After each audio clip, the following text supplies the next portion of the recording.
What's going on? Boys, thanks to our patrons and Fiverr customers, subscribe to our Patreon free for behind the scenes stuff, arm yourselves, life stuff.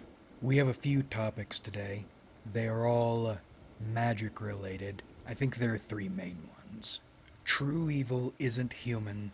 Catalysts come in different forms, or talismans come in different forms, and Boethia is the baddest bitch in the land.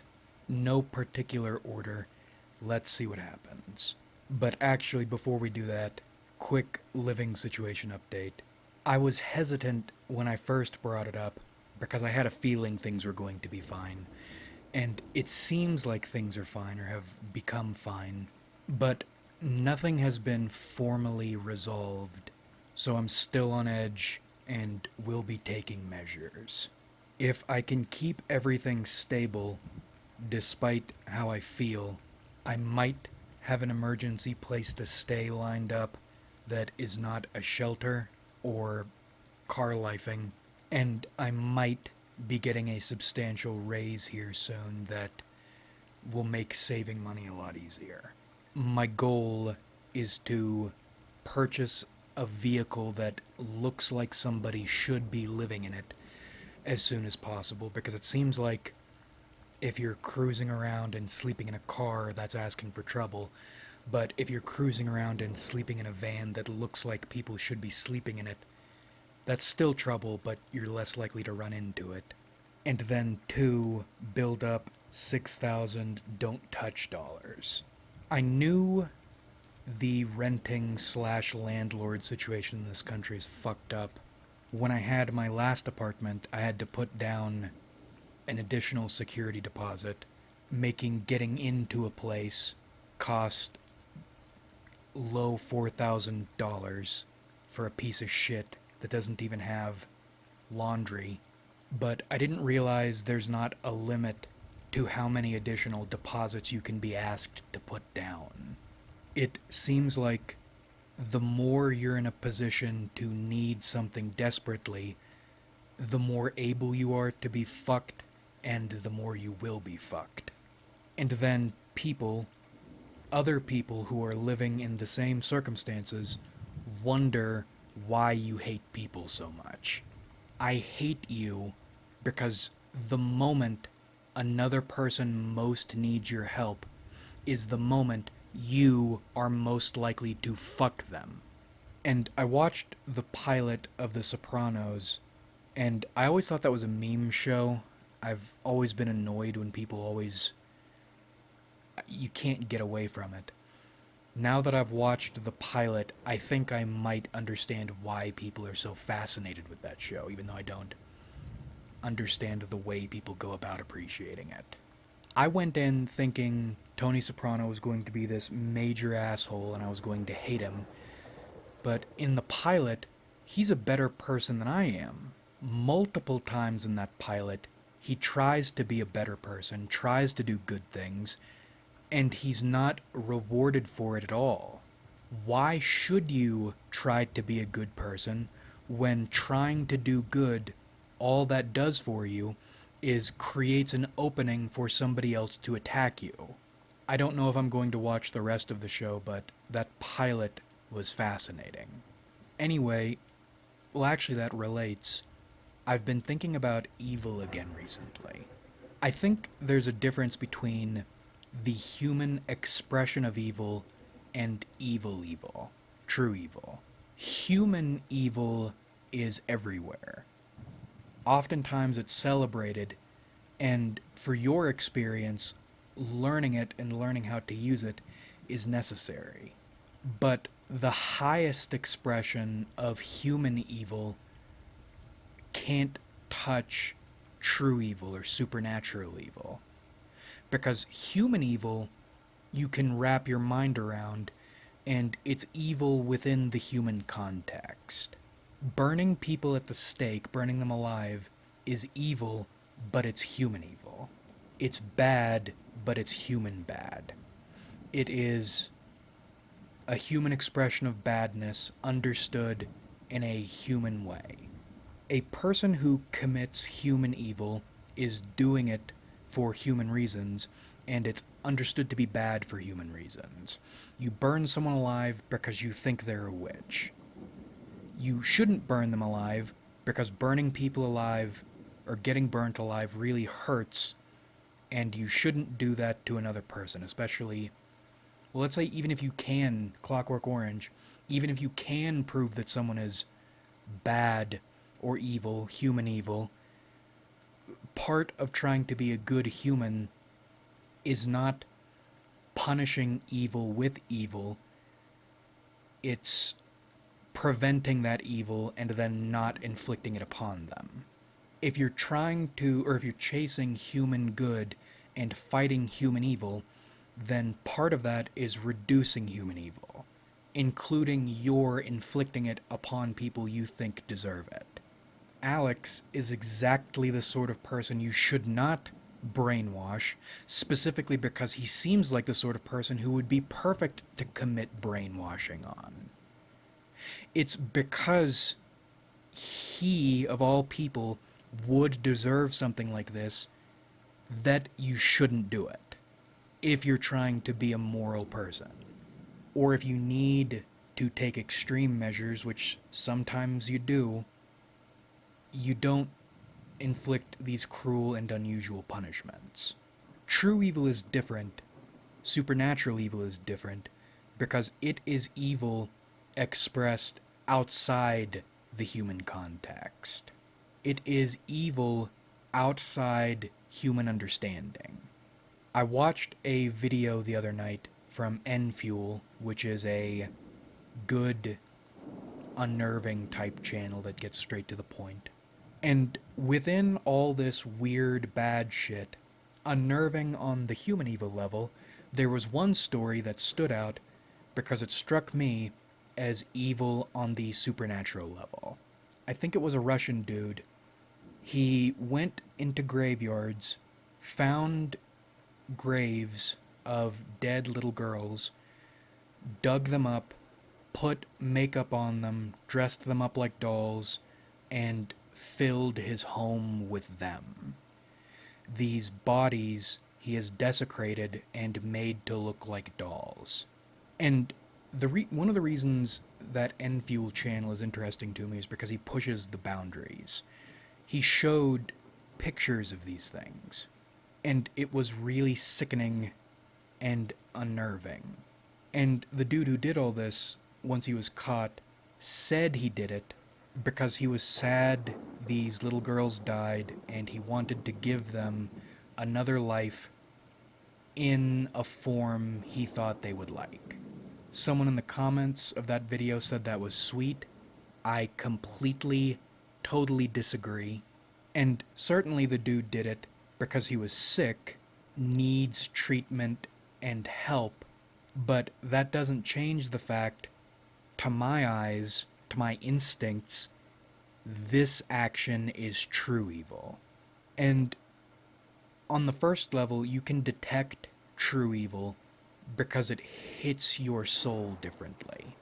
This isn't just bad, this is alien bad. So in detection, that feeling is the first part. The other two parts are reasoning and demonic potential. So on the reasoning level, you can detect, or I think you can detect, true evil in part because it has reasoning, but it is on no level human reasoning.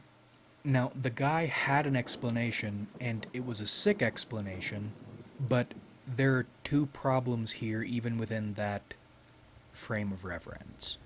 One, it's not just sick. I haven't totally worked out the words for this, so bear with me.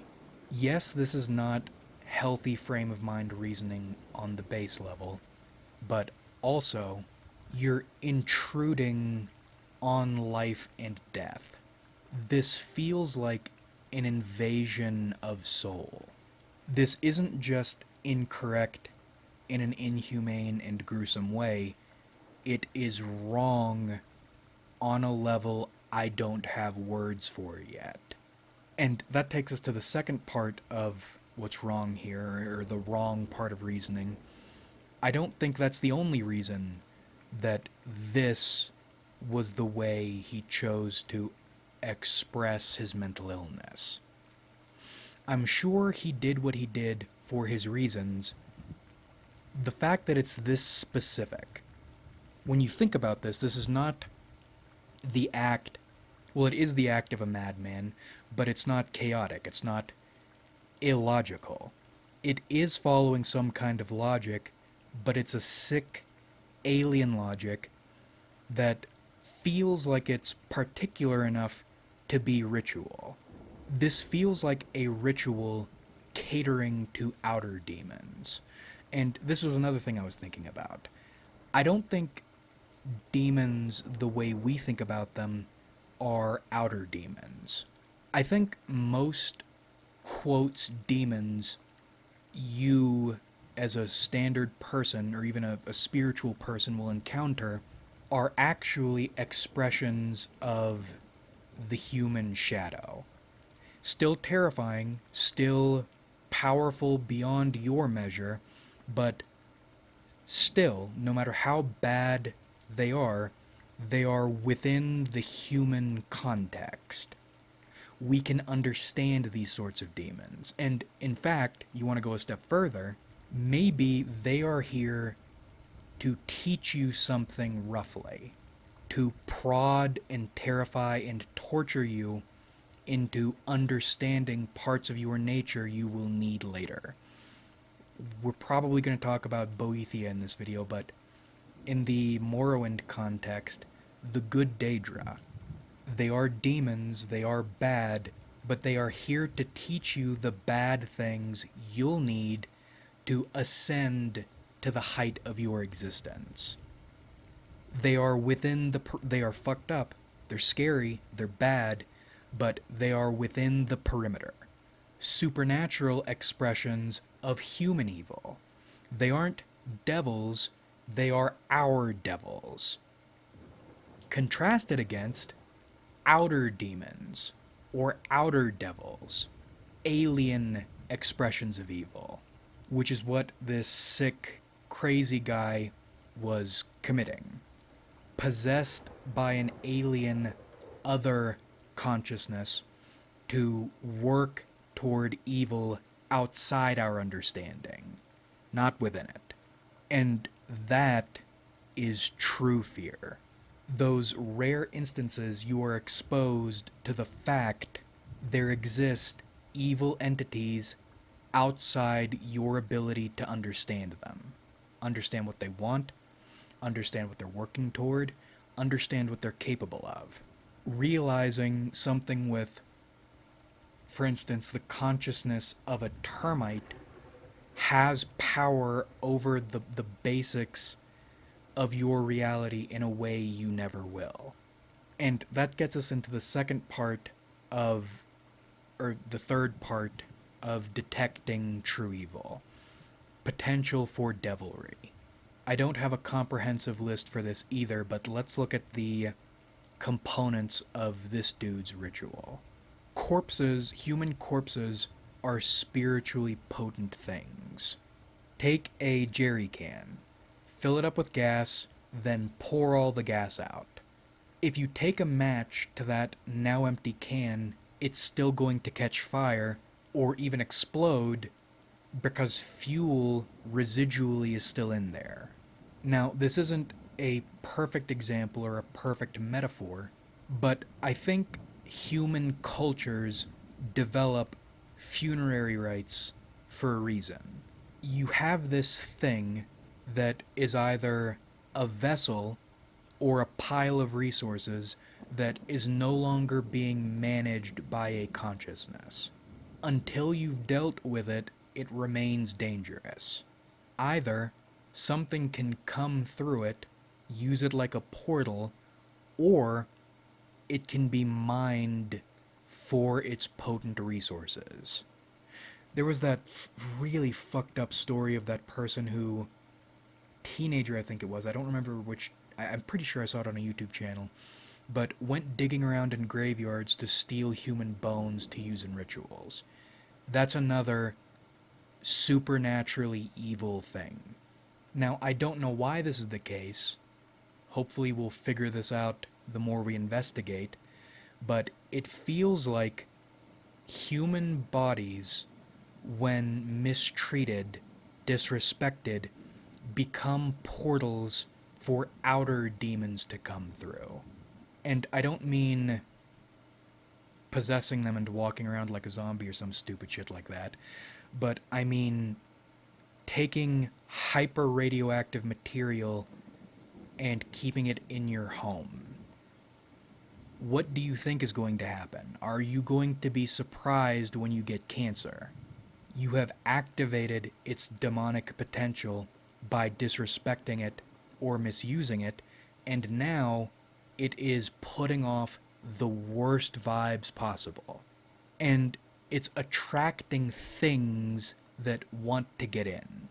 And this dude just has piles of these bodies he has exhumed and dressed up and is keeping around his home. It's like he's stockpiling. Shit like this is like a ground zero event that got caught in time. You have summoned something that is not supposed to be here. We are human beings who are supposed to be dealing with and concerned with human gods and human devils. This feels like summoning a late game enemy to a starter area. I've been beginning to look at this life maybe as a tutorial zone. And we've kind of been looking at it that way for a while, but in the last couple years, in my mind, if there's something going on, that possibility is approaching a probability. We're here to get to some point so we can deal with something else. And I think that something else might be true evil. And again, you can recognize true evil because instantly you can feel this is not supposed to be happening. We're supposed to be dealing with evil on the level of burning people alive, say, or making a deal with the devil at the crossroads, or even cannibalism and torture. And there's an interesting distinction there. To me, personally, I feel like there are levels, well, factually there are levels of cannibalism.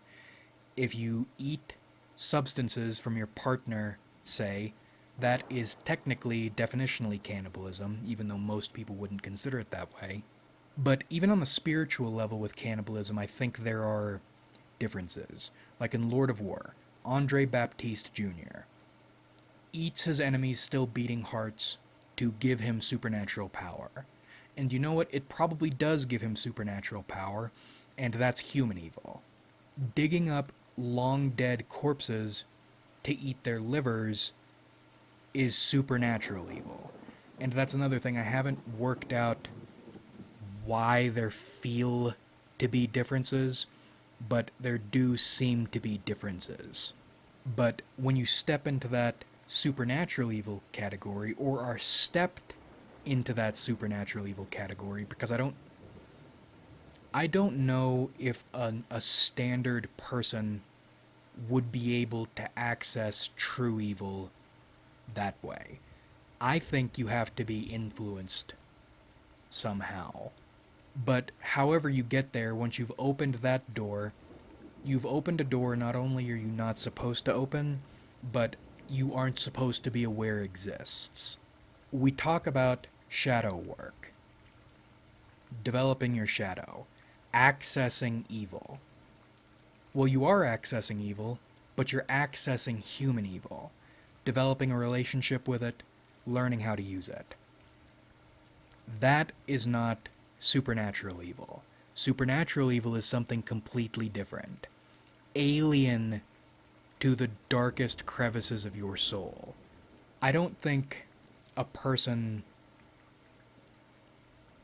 can try to make that sort of evil happen or to access that evil because it's not in you.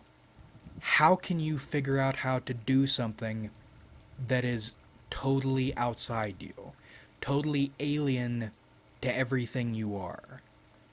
You're called to it or influenced to it. Frankly, I don't think even if you're aware of this sort of stuff, you do any of it. You hear whispers and feel compelled to open the door so that some outer demon can then do the really, really fucked up stuff.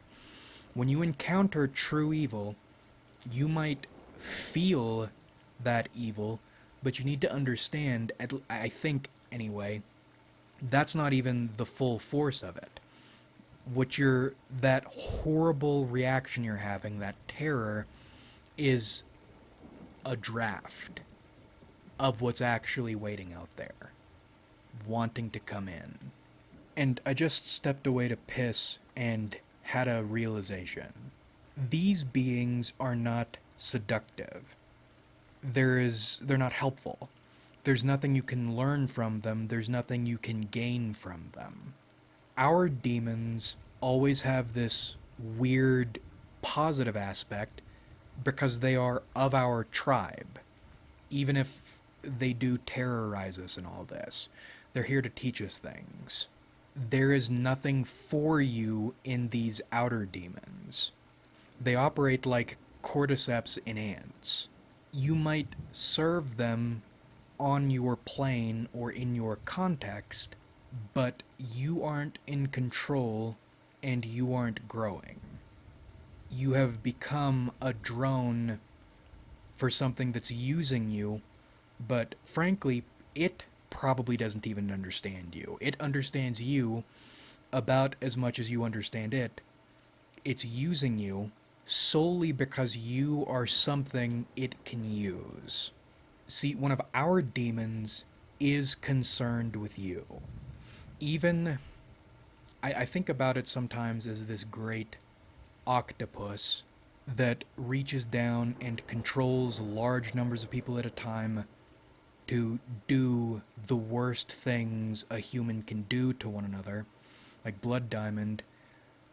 Oh God, what was the quote?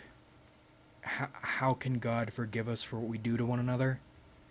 Even that octopus is concerned with you individually and human evil.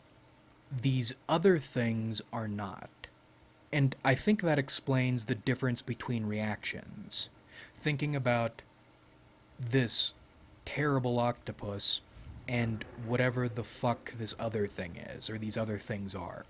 When you see the consequences of the octopus, the god of the terrible mobs, you are prompted to reflect on your nature. Or what constitutes you. What's good? What's bad? Who are you? What do you want? How do you want to get these things? What do you want to do to be above? When you see the actions or the results of these outer demons, all you feel is horror. There are no meditations on morality. There is no resolve or resolution to do better. There is solely mortal terror and the need to burn everything it has touched with fire. You see someone puppeted by the octopus, you feel compelled to save them or to beat them and show them that your way is better.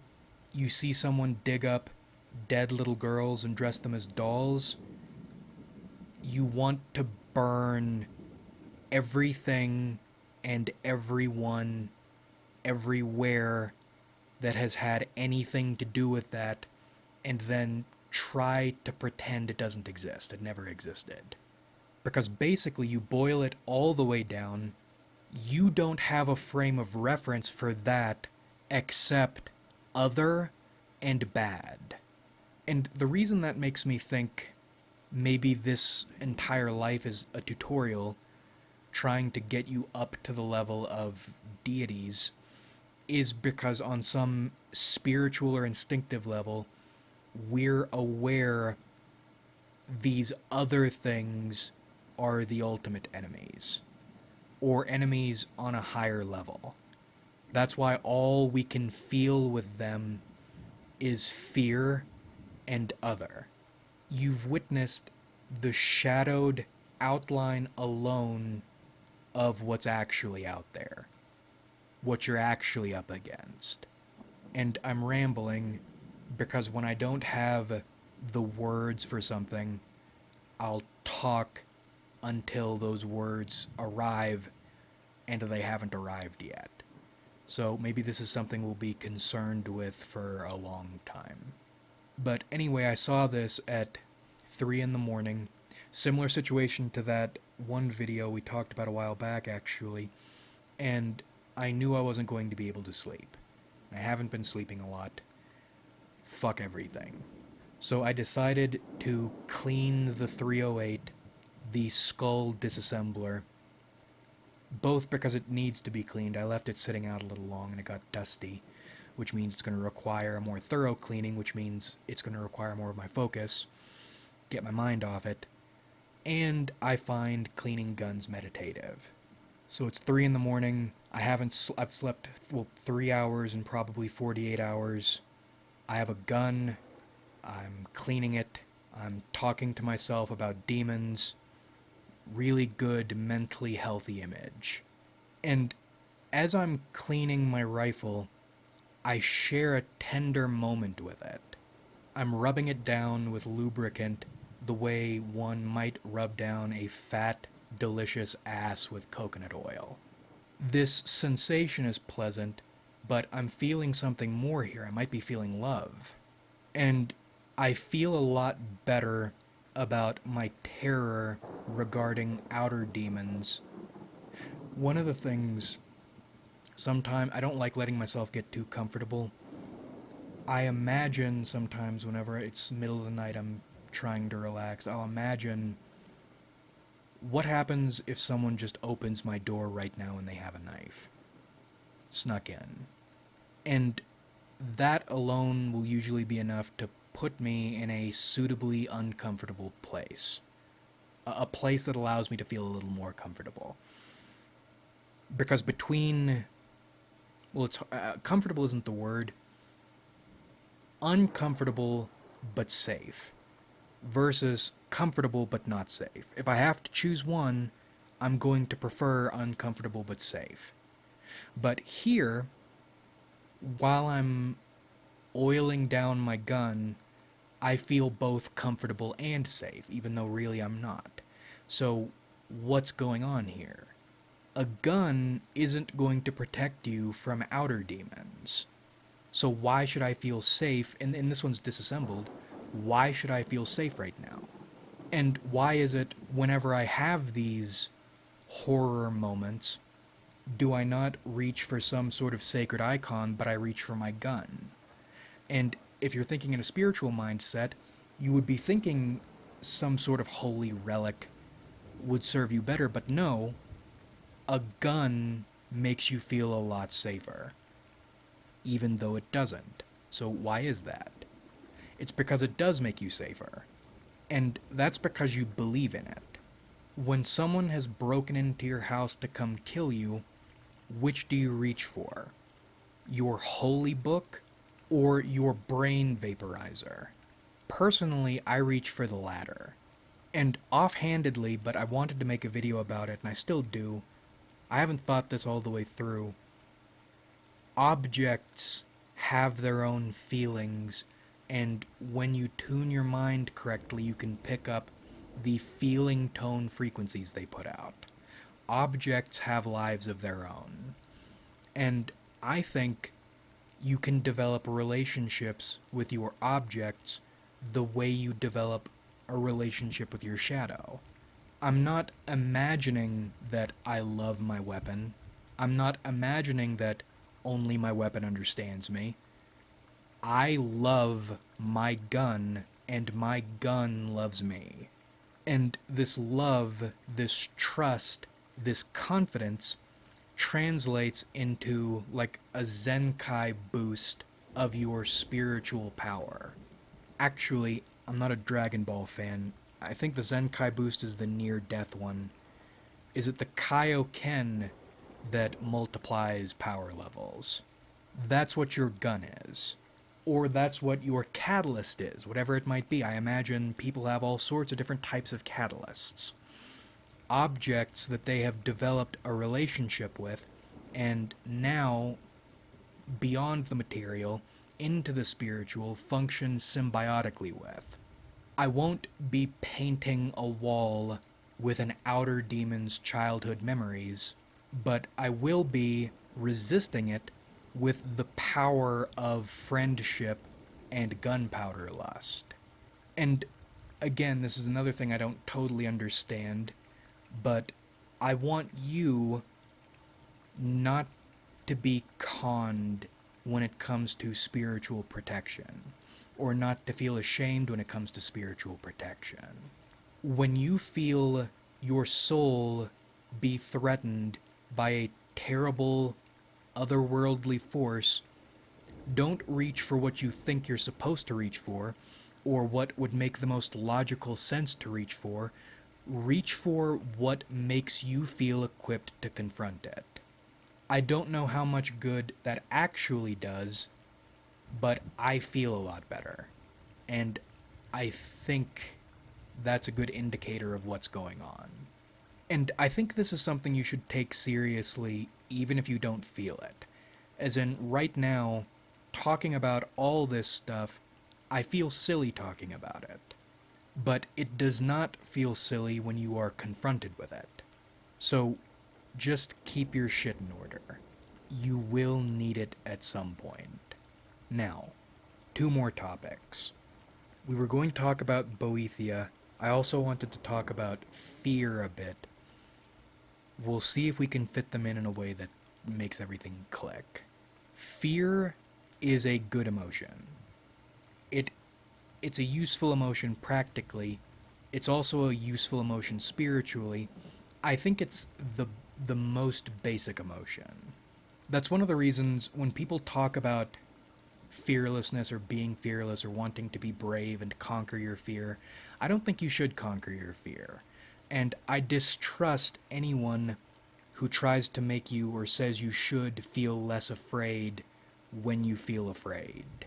And I don't even necessarily mean that in the be brave and confront your fear even though you still have that fear way. No, I mean be terrified afraid. Especially in spiritual matters or alien other matters, because fear, it doesn't just alert you that something is wrong, it's like a steroid that makes you more capable of fighting things you don't understand. Let's think about it on a practical level. Psychopaths, they don't feel fear the way a normal person uses fear.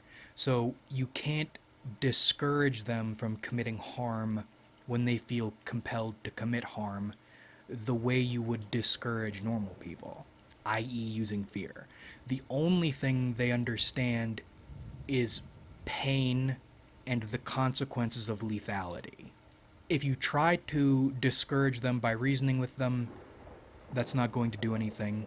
If you try to play a chess game with them, try to fight them on a logical level, they'll beat you, because while you think you are playing this huge stakes game, in reality there are many barriers you aren't prepared to cross. So what they'll do is they will take you to a place or to a line you're not prepared to cross, and then when you don't cross it, because you would need to cross it to beat them, they'll beat you that way. They'll harm you. You think you can strategize against these people, you can't. You beat them by being so afraid you aren't in control of yourself. By being so afraid you do not act rationally. So afraid there is no line you will not cross, and not even you know which line you will cross. When a person like this realizes that you are so afraid, you might at any moment snap and knife rape them in broad daylight, they'll avoid you.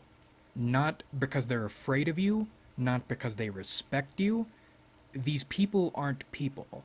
They'll avoid you because they process you as a high-stakes threat they don't know how to prepare for. The more terrified you are, the less rationally or logically you act, and the more dangerous you become. Was it Patton who said, what was it, like, war is madness? Or if you don't know what you're doing, how can your enemies know what you're doing? That sounds like something people just say, or someone would just say, but I don't think that's the case at all. I think when you possess the sort of fear that is so overwhelming that you'll do anything to make the fear go away so that you don't have to bear it, including blowing yourself up, for instance, you're much more dangerous and threatening to things that create that sort of fear. And those are the exact sorts of things you want to be lethal with. Lethal to a level you don't understand. And you get there not by logic, not by capability, but by sheer, overwhelming irrationality generated by your own fear. Now, the risk, of course, is you get blown up when you blow yourself up. So there's probably a more sophisticated way to be afraid that we'll need to work out. But for now, understand that fear and the lengths it will drive you to make you stronger, or more dangerous at least. And that capability will serve you well in horrible situations. Particularly the spiritual, but I don't.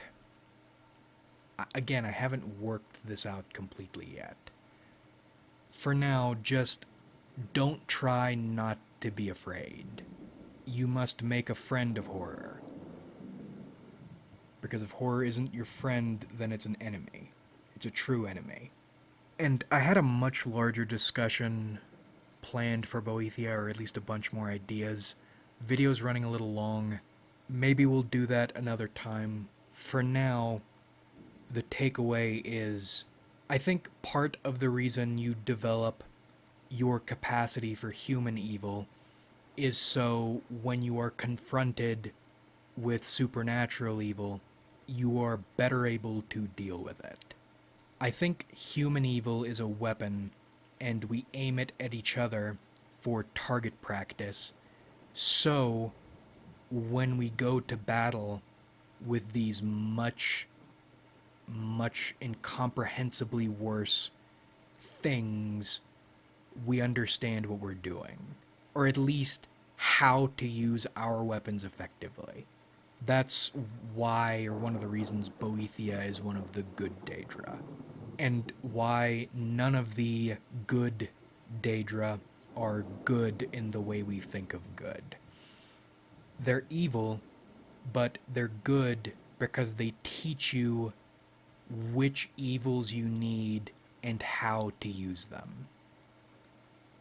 Closing out, I don't know about you, but for me, when we talk about shadow work or human evil and embracing your dark side and all this, usually I walk away from videos or from these exercises feeling something, as we mentioned earlier. Some kind of emotion about our state as human beings, the natures of our souls, reflections on our experiences, etc. Good or bad. But they're usually they're human feelings, they are feelings and they're intense. But when I talk about this true evil or supernatural evil shit, even if we've gotten to a place that we have an idea of what might be going on and what we should do, I just feel empty. At most, mildly uncomfortable and uneasy. I would really like, at some point, to feel generally, on all levels, comfortable and safe. Life, in specific and in general, feels like this terrible, uncomfortable, anxious limbo. Can we please just get to a bonfire at some point? I would like to sit my ass down and save the game. And part of the outro sigil just lined up, so maybe we won't be using that anymore. Like if you enjoyed, subscribe if you haven't.